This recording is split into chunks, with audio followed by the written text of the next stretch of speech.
magandang hapon. Dito nga tayo ulit sa taas ng Jones Bridge ngayon, no? Mag-update tayo dito sa Esplanade Phase 1C na patuloy pa rin ginagawa ngayon yung kabuuang proyekto. Ay nakikita nyo guys doon. Yung pupuntahan natin magla-live. Sa ngayon po guys, sarado siya sa araw ng Lunes. Yung kabuuan ng Esplanade. Yung Esplanade Phase 1C tsaka yung Esplanade Phase 1A and B, no? Sarado siya pag tuwing Lunes. Gawa bigyan ng daan ng mga maintenance at mga kinukumpuni nila.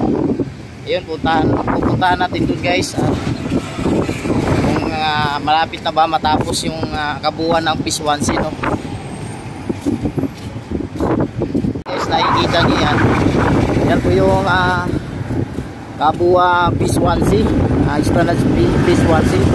Ayun, doon patuloy pa rin ginagawa doon sa bandang dulo, sa malapit na sa Binondo Intramuros Bridge. Nakikita niyo yan.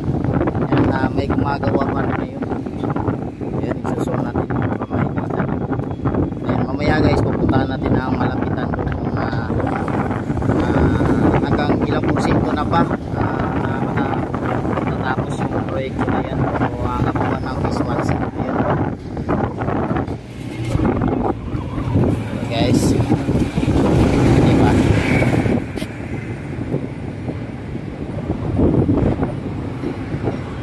Ayan mga idol, no? Tuloy-tuloy pa rin yung paggawa nila dito. Ay nakikita nyo mga idol, ang dami pa rin tao dito mga idol na gumagawa. Halos nasa mga 90% na natatapos nila.